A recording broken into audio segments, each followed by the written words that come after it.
রাধে রাধে বন্ধুরা, সুপ্রভাত সকলকে। কেমন আছো তোমরা সবাই? আমাদের গল্পকথার নতুন আরও একটি সুন্দর ব্লগে তোমাদের সকলকে জানাই স্বাগতম। আশা করছি সকলে খুব ভালো আছো, সুস্থ আছো, আর আমরাও বেশ ভালো আছি। আর আজকে যেদিনের ভিডিওটা শেয়ার করছি এটা ছিল হচ্ছে গতকালকের, অর্থাৎ বুধবারের। তো ব্যাপারটা কি হয়েছে বলো তো, রবিবারের ভিডিওটা তোমরা এখনও অবধি পাওনি, কারণ আমি না ভুল করে রবিবারের ভিডিওটা এডিট করার বদলে গতকালকের ভিডিওটা এডিট করে ফেলেছি। তো যার জন্য ভিডিওটা একদিন একটুখানি আগে পরে হয়ে গেল আর কি। আজকে বুধবারের ভিডিওটা দেখছো আর আগামীকাল দেখবে রবিবারের ভিডিওটা। তো এইটা একটুখানি অ্যাডজাস্ট করে নিই, আমার একটুখানি ওলট পালট হয়ে গেছে। তো সকালবেলা আজকে তাড়াতাড়ি করে উঠে সমস্ত কাজ শুরু করে দিয়েছি। তার একটাই কারণ হচ্ছে বাপির সাথে একটুখানি বেরোতে হবে। তো বেরোলে কখন আসবো তা তো জানি না, তো ঠিক করেছি 10টা সাড়ে 10টার মধ্যে মোটামুটি রান্না বান্না ঘরের কাজ সেরে তারপরেই বেরোবো। কারণ কোথাও বেরোলে না তারপরে এসে রান্না তো একদম করতে ইচ্ছাই করে না, আর ঘরের কাজ তো বাদই দাও, তখন একটুও এনার্জি পাবো না। বাইরে থেকে এই গরমের মধ্যে ঘুরে এলে একটুখানি মনে হবে বসি বা স্নান টান করে পুজো দেই, এই কাজগুলো করতে ভালো লাগবে, কিন্তু ঘরের ওই সব কাজ করতে একদমই ভালো লাগবে না। তো সেই জন্য ভেবেছি সমস্ত কাজ সেরে তারপরেই হচ্ছে যাব। তো ওইদিকে হচ্ছে যে ড্রাই ফ্রুটসগুলো গতকাল রাতে ভেজানো ছিল সেগুলো খেয়ে নিয়ে এখানে হচ্ছে কাজে লেগে পড়েছি। তো রান্নাঘরে যাব, আজকে রান্নাঘরে গেলেও প্রচুর কাজ আছে, মানে সকাল থেকে আজকে অনেকগুলো রান্না আর কি কৌশিক যাওয়ার আগেই করতে হবে। আর ও চলে গেলে মোটামুটি 1-2টো মতো রান্না বাকি থাকবে। তো ভাবলাম আগে বিছানাটাকে তুলে রেখে তারপরেই নিচে যাই, তাহলে না ঘরের মানে ঘরটা যে যতটা আগোছালো ছিল ততটা থাকবে না, একটুখানি গোছানো হয়ে যাবে। আর শীতকালে খাটের মধ্যে যেভাবে ব্ল্যাঙ্কেট বলো বা এদিক ওদিক বালিশপত্র ছড়ানো থাকতো, গরম পড়ার পর সেটা তো আর হচ্ছে না। বিছানা মোটামুটি টানটানি থাকছে, তবে ওই যে প্রত্যেক দিন বাসি বিছানাটা ঝাড়তে হয়, তো সেই জন্যেই ঝেড়ে নিতে হচ্ছে। তো আর দেখো আজকে সকালবেলা কিন্তু ওয়েদারটা মানে না মেঘলা না সেই রোদ আছে, এরকম একটা মানে মেঘলাটে মেঘলাটে ওয়েদার, যার জন্য দেখো সকালবেলা এখনও অবধি ঘরে কিন্তু এতটুকু রোদ আসেনি। অন্যান্য ব্লগে তোমাদের সাথে শেয়ার করি যখন আকাশ পরিষ্কার থাকে এই সময় কিন্তু খাটে অনেক রোদ চলে আসে, বাট আজকে কিচ্ছু রোদ ছিল না। ওয়েদারটা বেশ মোটামুটি সকালবেলা কাজ করার জন্য একদম পারফেক্ট ছিল, যত ইচ্ছা কাজ করো, একটুও গরম লাগবে না। আর এদিকে রান্নাঘরে এসে তো বুঝেই পাচ্ছি না কোনটা আগে করবো কোনটা পরে করবো। তো এখানে কেটে রেখেছি হচ্ছে কলমির শাক, আর এই যে মোচা গতকাল রাতেই কেটে রেখেছিলাম যাতে সকালে তাড়াতাড়ি রান্না করতে পারি। আর এখানে মোচার জন্য রয়েছে ছোলা, তার সাথে ভাতের চাল তো ভেজানোই ছিল। তো সকালবেলা এখন এই হচ্ছে, আমাকে এইটুকু সারতেই হবে, এর সাথে ভাত আর রুটি তো আছেই। তো বুঝতেই পারছো সকালবেলা আজকে কতটা চাপের মধ্যে ছিলাম, মানে কিভাবে যে দুটো হাত চলেছে আমি মানে যখন আমি এডিট করছি তখন বুঝতে পারছি যে ঠিক কতটা স্পিডে আজকে আমি কাজ করেছি। এমনি অন্যান্য দিন তাড়া থাকে কিন্তু এই যে মোচা রান্না করতে তো অনেকটাই সময় লাগে, সিটি দেয়া, তারপর সিটি খুলবে, তারপর মশলা টশলা দেয়া, অনেকটা সময় লেগেছে আজকে। তো মোচাটা এখানে সিটি দিতে বসিয়ে দিয়েছি, আর এখানে না আমার জিরের গুঁড়োটা শেষ হয়ে গেছিলো, তো সেই জন্য জিরেরটাকে আর কি একটু ড্রাই রোস্ট করে নিয়েছি শুকনো খোলায় দিয়ে, ওটাকেই আর কি পেস্ট মানে গুঁড়ো করে নেব। আর এদিকে হচ্ছে রসুন আর কাঁচা লঙ্কা ফোড়ন দিয়ে হচ্ছে কলমি শাক ভাজা করব। তেলটা এতটাই গরম হয়ে গেছিলো, রসুনটা দেওয়ার সাথে সাথে লাল হয়ে গেছে আর কি। গ্যাস ওখানে বসিয়েছি কিন্তু আমি রসুন থেতো করব সেটা ভুলে গেছিলাম। তো ওদিকে বসিয়ে রাখতে রাখতে তেলটাও অতিরিক্ত গরম হয়ে গেছে। তো এদিকে আজকে মোচাটাকে না 3টে সিটি দিয়ে নিয়েছি যাতে তাড়াতাড়ি হয়ে যায়। অন্য দিন যখন রান্না করি 2খানা সিটি দিই, তবে আজকে একটা বেশি দিয়ে নিয়েছি। আর এদিকে দেখো বাটিতে মোচার জন্য হচ্ছে আদা রসুন একটু থেতো করে নিয়েছি, আলুও কেটে নিয়েছি, এদিকে জিরের গুঁড়োও রেডি। তো মানে মোচার জন্য মোটামুটি সমস্ত জোগাড় যন্ত্র রেডি। আর এখানে সকালবেলা তো গ্যাসের অবস্থা দেখতে পাচ্ছ, একটা গ্যাসও ফাঁকা নেই। তো সেই জন্য আজকে ডিমগুলো এই যে সমস্ত এগ বয়লারেই বয়েল করে নিচ্ছি। মানে এগ বয়লারে বসালে না কোনো দিকে তাকাতে লাগে না, ডিমের মতো সেদ্ধ হয়ে বসে থাকবে। আর জানো তো আজকে যে মোচাটা রান্না করছি এটা কিন্তু একদমই কেনা মোচা না, এটা হচ্ছে আমাদের আর কি আমার শ্বশুর বাড়ির দিকে দেশের বাড়ির মোচা। আগের দিন তোমাদেরকে এঁচোড় রান্নাটা দেখালাম না, সেই এঁচোড়টাও ছিল দেশের বাড়ি, আর মোচাটাও ছিল হচ্ছে দেশের বাড়ির। তো মোচাটা প্রায় 4-5 দিন আগে আমার কাকা শ্বশুর এসে দিয়ে গেছিলো। তো রান্না আর করা হচ্ছে না, কারণ শনি মঙ্গলবারে মোচা খেতে নেই, এই সেই ভাবতে ভাবতে কাটা হচ্ছে না। এই করতে করতে না মোচাটা রান্না করতে একটু দেরি হয়ে গেল। তো এদিকে মোচা রান্না একদম কমপ্লিট। ওপর থেকে একটুখানি গরম মশলা আর ঘি দিয়ে দিয়েছিলাম। আর কি আজকে ঘিটা কড়ার মধ্যেই দিয়েছি, কারণ কৌশিককে তাড়াতাড়ি এর ওপর থেকে তুলে দিতে হবে। তো সেই জন্য সমস্ত কিছু একসাথেই এর মধ্যে করে নিয়েছি। তো এই দেখো এখানে হচ্ছে কলমির শাক ভাজা রেডি, এখানে মোচাও হয়ে গেছে, আর ওখানে ডিম সেদ্ধ করা মানে যেটুকু আমি আর কি ঝোলে দেবো সেইটুকু বাটির মধ্যে আলাদা করে নিয়েছি। তো সকালবেলা তাড়াহুড়ো করে এই অবধি রেডি করেছি। আর আজকের লাঞ্চ বক্সটা কৌশিক নিজেই প্যাক করেছে, এমনকি ওকে যে টিফিনটা দেয় সেটাও ও নিজেই নিয়ে নিয়েছে। কারণ রান্নাঘরে আজকে আমার অবস্থা ভীষণ খারাপ ছিল, আমার মানে মনে হচ্ছিল আর দুটো যদি হাত থাকতো ভালো হতো, তাহলে সাইডের কাজগুলো ওইভাবে করতে পারতাম। তো তারপরে ও বেরিয়ে গেলে এইখানে এগ বয়লারটাকে ভালো করে মুছে নিয়েছি, কারণ এই সব জিনিসপত্র না ব্যবহার করি ঠিক আছে, কিন্তু যেহেতু আমার রান্নাঘরটা ছোট না, আমাকে তাড়াতাড়ি সমস্ত কিছু তুলতে হয়, নাহলে না রান্নাঘরের মধ্যে খুব জিনিসপত্র এলোমেলো হয়ে যায়।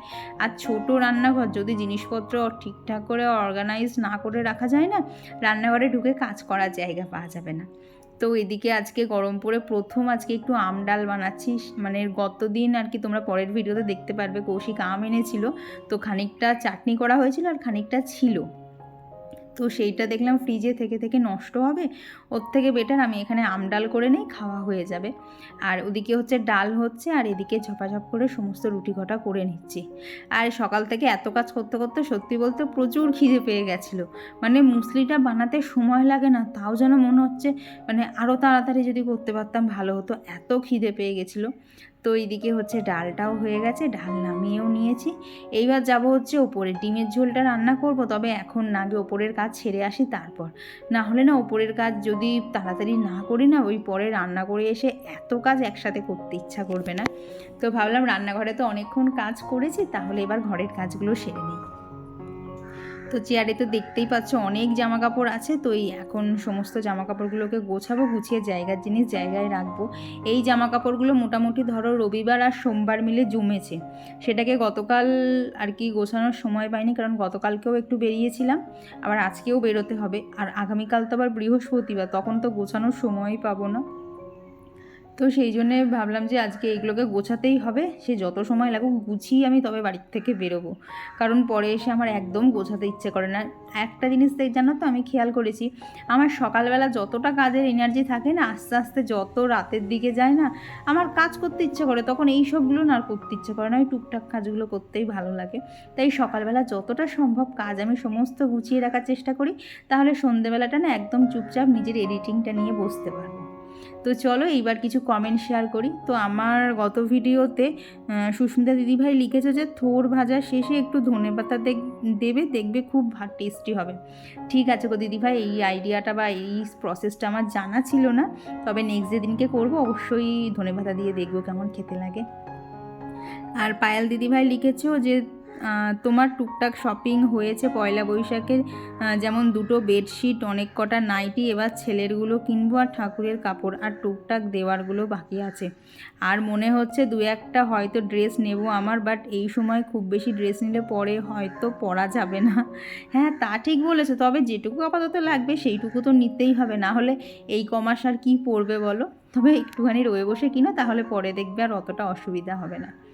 তো এইদিকে আমার সমস্ত জামা কাপড়গুলো গোছানো কমপ্লিট, এইবার শুধু এই দিকে যে একটু হালকা করে ডাস্টিং করা সেটাই করব, কারণ আজকে বুধবার, আজকে যদি ডাস্টিংটা স্কিপ করে দেই না, কালকে বৃহস্পতিবারে করব না, আবার সে করতে করতে শুক্রবার, তখন আবার অতিরিক্ত ধুলো জমে যাবে। তো সেই জন্যে আজকে এই ওপর থেকে সমস্তটাই ডাস্টিংও সকালবেলা করব, মানে বুঝতেই পারছো কীরকম চাপের মধ্যে দিয়ে আজকে গিয়েছি, যার জন্যে ভেবেছিলাম ভিডিও শেয়ার করব, কিন্তু আর হয়ে ওঠেনি। তো আর কত ভিডিওতে কমেন্ট করেছিল হচ্ছে তমালি দিদিভাই, তো দিদিভাই লিখেছো ফুলগুলো খুব সুন্দর, থ্যাংক ইউ দিদি। আর সুলতা দাস দিদিভাই লিখেছো আমার বেশ পছন্দ হলো ওই ব্লু কালারের টপটা। হ্যাঁ গো, আমারও ওইটা খুব পছন্দ হয়েছিল, কিন্তু মা বললো রেগুলার ইউজ করা একটু চাপের আছে, কারণ লাইট কালার তো। তবে জানো তো ওই টপটা আমার বেশি পছন্দ হয়েছিল ওই সাইডে পকেটটা ছিল বলে। তো কী আর করা যাবে, নেওয়া তো হয়নি। যদি রানাঘাটের এক্সপ্রেস বাজারে আমি পাই না সেম টপ, ইচ্ছা আছে নেওয়ার, এখন দেখি কতদূর কী হয়। আর সাথী ঘোষ আইডি থেকে দিদিভাই লিখেছো যে আমাদের ফ্রিজের ডিটেলসটা দিও। ফ্রিজের ডিটেলস বলতে তুমি কি জানতে চেয়েছো প্লিজ একটু মেনশান করে নাও, মানে করে দিও। আর যদি বলো যে কোন কোম্পানি তাহলে বলবো স্যামসাং। তো আর এর বাইরে তোমার কি জানার আছে কমেন্ট করে জানিও। আমি ভিডিওর মধ্যে না বললেও তোমাকে কমেন্টে রিপ্লাইতে মানে তোমার যেরকম দরকার সেরকম উত্তর দেওয়ার চেষ্টা করব। আর কণিকা দিদিভাই লিখেছে তোমার শপিং খুব ভালো লাগলো, আমার ছেলেকে বলবো তুই যা নিবি ওখান থেকে নিয়ে নিস। হ্যাঁ গো, এখানে নিয়ে নিতে পারে, এখানে অনেক কিছুই সেলে বসেছে। আর একটা কথা না দিদিভাই, খুব জানার ইচ্ছা যে তোমার ছেলে এখানে কি পড়ে, কারণ আমি এটা এখনও অবধি জানি না। আর কেনই বা তুমি এখানে মাঝে মধ্যে আসো না, তাহলে অবশ্যই তোমার সাথে একটুখানি দেখা করা যেত। তো এই ভিডিওর কমেন্টে আজকে আমাকে প্লিজ জানিও। আর এমপি আইডি থেকে একজন দিদিভাই লিখেছো আমি তোমার ব্লগ রোজ দেখি, খুব ভালোবাসি তোমাকে, অনেক ধন্যবাদ। আর লিখেছো তোমার কাজকর্ম খুব ভালো লাগে, আমিও একজন হাউসওয়াইফ, আমার নামটা নিও, আমি পারভিন মুর্শিদাবাদ সালের থেকে দেখছি। তবে জানো তো দিদিভাই, নামটা না বড্ড চেনা লাগলো, তুমি হয়তো আগে অন্য কোনো আইডি থেকে কমেন্ট করতে, কারণ পারভিন মুর্শিদাবাদ এই সব মানে এই কটা ওয়ার্ড মনে হয় আমি আগেও ভিডিওদের কমেন্টে পড়েছি। তো যদি হয় একটুখানি আমাকে শিওর হয়ে জানিয়ে দিও। আর অনুপাদে আইডি থেকে লিখেছো যে দিদিভাই জানো আমি ম্যারিড নই, বাট স্টিল আমার সংসারের জিনিস মানে বাসন জিনিসপত্র কিনতে বেশি ভালো লাগে। তাহলে একটা জিনিস বলবো, তোমার যখন বিয়ে টিয়ে হবে তারপরে তুমি একদম গোছানো পরিপাটি সংসারই হবে। মানে ওই বিয়ের প্রথম দিকে হয় না আমরা গোছাতে পারি না, যেটা আমারও ছিল, তবে সেটা এখন পুরোপুরি কেটে গেছে। তবে তোমার দেখবে এই অসুবিধাগুলো হবে না, তুমি একদম প্রথম থেকেই গুছিয়ে সংসার করতে পারবে। এদিকে তো দেখলে টি টেবিলটায় কী পরিমাণ ধুলো পড়েছিল, মানে টি টেবিলটাও 2-3 দিন মোছা হয়নি। আর দেখো দিনের আলোতে যদি ওই রকম বোঝা যায়, তাহলে সন্ধেবেলা লাইট জ্বালে কীভাবে বোঝা যায় ধুলোগুলো। তো যার জন্য যখনই সময় পাই না এগুলো একটুখানি পরিষ্কার করে রাখার চেষ্টা করি। আর শীতকালে তো সেরকম একটা জানলা না খুললেও গরমে ধরো সকাল থেকে মোটামুটি সন্ধে ঠিক না, ওই 5:30-6টা অবধি মানে জানলা প্রায় খোলাই থাকে। তো যার জন্য ধুলো না এখন আরও বেশি করে হচ্ছে। আর ভোলা পাত্র আইডি থেকে দিদিভাই লিখেছে সলিউশনটা কী দিয়ে বানিয়েছেন শেয়ার করবেন। ওখানে না ভিম জেল আর ভিনিগার দেয়া আছে, তো সলিউশনটা এক্ষুনি তো আমার আর বানাতে লাগছে না, তাই সামনাসামনি শেয়ার করতে পারছি না। তুমি ওই দুটো জিনিস দিয়ে বানিয়ে দেখো, মানে জিনিসপত্রও যেরকম পরিষ্কার চকচকে থাকবে, তেমন কিন্তু চারিদিকে কোনো খাবার দাবারের গন্ধ বা কোনো কিছুর গন্ধও থাকে না, খুব ভালো পরিষ্কার হয়। আর লোপামুদ্রাদি লিখেছো শনিবার কি নিরামিষ এঁচোড় রান্না করেছো? হ্যাঁ গো দিদিভাই, ওটা নিরামিষ এঁচোড়ই ছিল না কোনো। আর তুমি লিখেছো না যে কোনো দিন পেঁয়াজ রসুন দিয়ে করো না। আর ব্যাপারটা কি হয় বলো তো, পেঁয়াজ রসুন দিয়ে করলেই করা যায়, কিন্তু আমাদের বাড়িতে এঁচোড়টা না সবাই নিরামিষটাই বেশি পছন্দ করে, যার জন্য নিরামিষ দিনেই হয়। আর আমিষ এঁচোড় বলতে পারো, আমিষ এঁচোড় করতে গেলেই দেখবে এঁচোড়ের সাথে চিংড়ি টিংড়ি দিলে একটুখানি খেতেও ভালো হয়, কিন্তু কৌশিক যেহেতু চিংড়ি মাছ খাবে না, তো এঁচোড় চিংড়ি করার তো প্রশ্নই ওঠে না। তো এই সব দিক ভাবনা চিন্তা করতে করতে না এঁচোড়টা ওই নিরামিষ দিনেরই একটা রেসিপি আমাদের হয়ে গেছে। আর কমেন্ট করেছো সুরবিধি, তো সুরবিধি লিখেছো যে এই 149-এর টি শার্টগুলো আমাদের এদিকে 99 থেকে স্টার্ট হয়। ওরে বাবা, এ তো বিশাল ব্যাপার, 100 টাকা না, মানে 50 টাকা মতো করে কম, তো অনেক ভালো তোমাদের ওখানে। আর তুমি লিখেছো যে লাস্ট ব্লগটা বৃহস্পতিবারে ছিল, তাই তুমি বৃহস্পতিবারে শ্যাম্পু করেছিলে জিজ্ঞেস করেছিলাম। না তো গো, আমি তো শ্যাম্পু করিনি, আমি কোনো দিন বিয়ের পর থেকে বৃহস্পতিবারে শ্যাম্পু করি না গো, হয়তো কোনো দিকে কিছু একটা ভুলভাল হয়ে গেছে, আমি একদমই শ্যাম্পু করি না। তবে মাঝে মধ্যে যখন মানে প্রচণ্ড চোখ মুখ জ্বালা করে তখন কিন্তু চুল একেবারে পুরোপুরি ভিজিয়েই স্নান করি। তো তারপর ঘরের সমস্ত কাজ সেরে এসেছিলাম ছাদে। আজকে আর গাছে জল দিতে লাগেনি, কারণ গতকাল ভালো বৃষ্টি হয়েছিল, তো সেই সব জল গাছে ছিলই। আর দেখো আজকে না 4খানা মতো জুঁই ফুল ফুটেছে, আর এই 4টে ফুলের এত গন্ধ না, দূর থেকে পর্যন্ত গন্ধ নাকে আসছে, আর এত সুন্দর লাগছে। দেখো 2খানা এগুলোকে বোধহয় মথি বলে, তো সেগুলোও চলে এসছে ফুলের মধু খাওয়ার জন্য। আর এই দেখো আমার এই লিলি ফুল গাছে অলরেডি 4খানা ফুল হয়েছে, ছাদে আসলেই না এদের দিকে হাঁ করে তাকিয়ে আছি, দেখতে এত ভালো লাগছে। এখন ছাদে বলতে পারো শীতকালের মতো অতটা ফুল নেই, তবে যেটুকু যা আছে ছাদে আসলে মোটামুটি ভালোই লাগছে। আর এই মুহূর্তে এখন ছাদে আসার মেন কারণই হচ্ছে আমার না ২ সপ্তাহের ঠাকুরের জামাকাপড় সমস্ত জমে গেছিলো। ওই কাচবো কাচবো করে না কাচাই হচ্ছিল না। তো আজকে কাচতেই হবে, না হলে আমি কালকে পাততে পারবো না। অলরেডি ২ সেট জমে রয়েছে আর ১ সেট তো ঠাকুরের ওখানে পাতাই রয়েছে। তো যার জন্যে আজকে এগুলোকে কাচতেই হতো। তাই সমস্ত কাজ যেমন আমি গুরুত্বপূর্ণ মনে করে করেছি, তাই এইটাকেও আমাকে করতেই হবে, না হলে আমি সন্ধেবেলা বিপদে পড়ে যাব।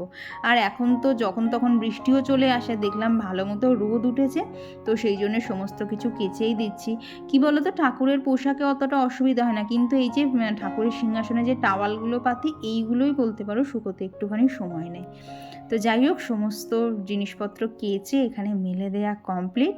মানে বুঝতেই পারছো সকাল থেকে একদম যাকে বলে নন স্টপ কাজ করা, যার জন্যে বাজার থেকে ঘুরে আসার পর না আমি একদম আমার হাত পা ছেড়ে দিয়েছিল। তখন আর কি বলবো, জলটা পর্যন্ত খেতে ইচ্ছা করছিল না, মনে হচ্ছিলো জলটাও বেশ একা একা পেটের মধ্যে ঢুকে যেত, খুব ভালো হতো।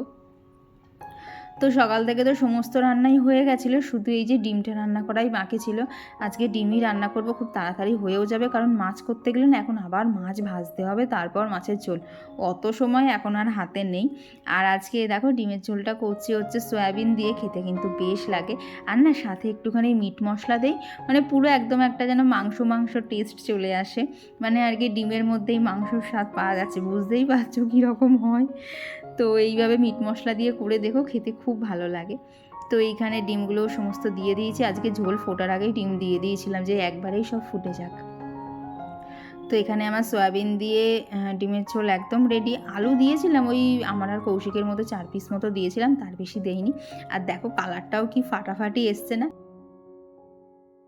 সমস্ত কাজ শেষ করলাম, রান্নাও কমপ্লিট, শুধু একটা জিনিসই বাকি আছে, সেটা হচ্ছে ঘর মোছা, স্নান আর পুজো, একটা না 3টে জিনিস বাকি আছে। তো সেগুলো পরে করব। এখন বাজে হচ্ছে 10:30, সকাল থেকে এতটুকু দাঁড়ানোর সময় পাইনি, বসা তো দূরের কথা, তার জন্য বর্তমানে খুব হাঁপ লাগছে। তো এখন বাজে 10:30, এখন বেরোচ্ছি, দেখি কখন আসা যায়। তো আর এখন যেহেতু বাইরে প্রথমে তো রোদ ছিল না, বাট এখন খুব রোদ উঠে গেছে, জাস্ট হাতে আর মুখে সানস্ক্রিন, তো এই দুটো দিয়েই বেরোচ্ছি। সানস্ক্রিনটা যেটা না হাতে অ্যাপ্লাই করি এত ভালো, 1 সপ্তাহ ইউজ করলে বোঝা যাবে জিনিসটা কি, হাতের কালার কতটা চেঞ্জ হয়ে যায়, একটুও ট্যান থাকে না। তো যাই হোক, চলো এখন বেরোই।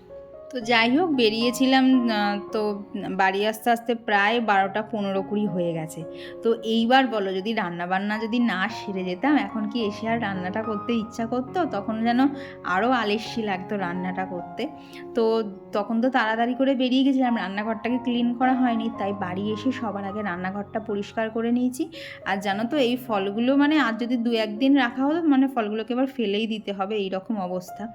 বেদানা আর কলাটার তো সেই অবস্থা ছিল। কিউইটাও প্রায় ধরো 5-6 দিন আগে আনা হয়েছে, খাচ্ছি খাবো করতে করতে খাওয়াই হচ্ছিল না। তবে সমস্ত ফল এখন কেটে রেখেছিলাম, এখন আর খাইনি, বিকেলের দিকে খেয়েছিলাম।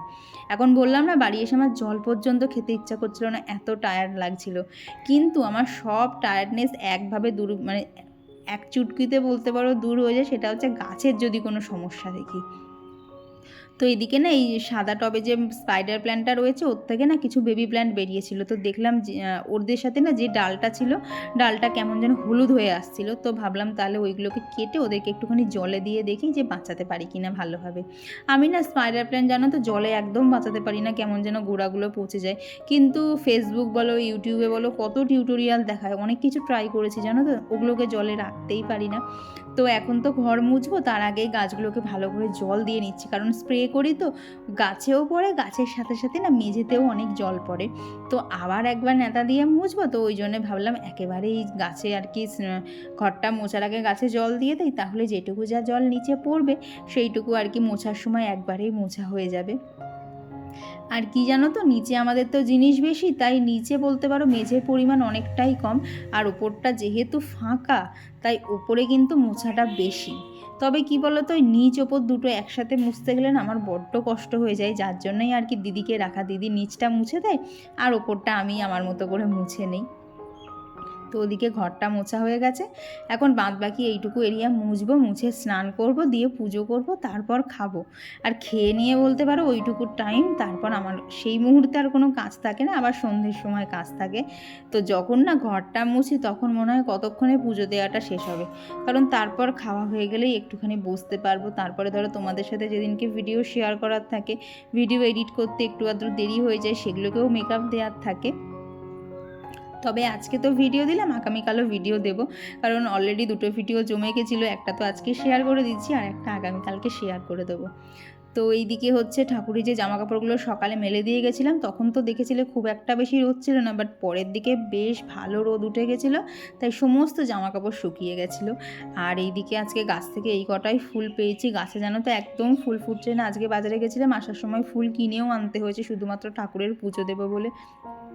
আর দেখবা ঠাকুরের পুজোয় না, মানে চরণে যদি একটুখানিও ঠাকুরের আর কি ফুল না দেওয়া যায় না, মনটা যেন বড্ড খুঁতখুত করে। তো এই হচ্ছে আজকের আমাদের মেনু, শাক ভাজার ডাল, সাথে রয়েছে মোচা, আর ওই যে ডিমের কারি করেছিলাম, ডিমের কারি। তো এই ছিল আমাদের লাঞ্চ মেনু। তো খাওয়া দাওয়া কমপ্লিট করে একটু রেস্ট নিয়েছি, দেন বিকেলবেলা গেছিলাম ছাদে, ওই গাছের কিছু আগাছা পরিষ্কার করা, কিছু কাটিং করা, এইসবই করি। তো সেইগুলো না আর ভিডিও শেয়ার করা হয় না, কারণ অ্যাকচুয়াল কী করব আমি নিজেও জানি না, কিন্তু আমি ছাদে যাই যদি কিছু কাজ পাই গাছের। আর জানো আজকে অনেক দিন বাদে না ছাদে যখন গেছি, দেখি এরকম জেট প্লেন যাচ্ছিলো। ছোটোবেলায় এগুলোকে দেখার জন্য কত হাঁ করে থাকতাম, তো আজকে এরকম দেখতে পেয়ে না বেশ ভালো লাগছিলো। তো তারপর আজকে আর বিকেলেও গাছে জল দিতে লাগেনি, দেখলাম মেঘলা মেঘলা হচ্ছে, বৃষ্টি হবে, তো সেই জন্য আর বিকেলে ছাদের কাছে জল দেইনি। তো আজকে সন্ধেবেলা অনেক কাজ ছিল, দেখছো তো ঠাকুরের সমস্ত জিনিসপত্র বার করে সুন্দর করে জায়গার জিনিস জায়গায় রেখে তারপরে এই দেখো সমস্ত ঠাকুর এখন শয়ন দিয়ে দিয়েছি। এটা তোমরা হয়তো একটুখানি সময় দেখলে, কিন্তু আমার করতে 1.5 ঘন্টা লেগেছে। আর এদিকে আজকে না ঠাকুরের বাসন কিছু মেজে রাখতে পারিনি, কারণ আমার ওদিকে ঠাকুরের ওখানে সিংহাসন গোছাতে গোছাতে এইরকম মুষলধারে বৃষ্টি চলে এসেছিলো। তো বাসন সব কিছু পড়েই থাকলো, আমাকে আবার কালকে মাজতে হবে। তো চলো আমার পরে দেখা হচ্ছে। খাওয়া দাওয়া কমপ্লিট করে জাস্ট ঘরে এসছি, আজকে অনেকটা লেট হয়ে গেছে, দেখো পুরো 11:30 বাজে। আর কি আজকে কৌশিকই আগের ট্রেন পাইনি, পরের ট্রেন লেট ছিল, ও মনে হয় বাড়িই ঢুকেছে তখন 10:35। তারপর খাওয়া দাওয়া করে রাতের সমস্ত কাছে আস্তে আস্তে আরও লেট হয়ে গেছে। তো বর্তমানে আমি আর চোখে তাকাতে পারছি না, আমার চোখের পাতাগুলো ভারী হয়ে গেছে, এত ঘুম পাচ্ছে।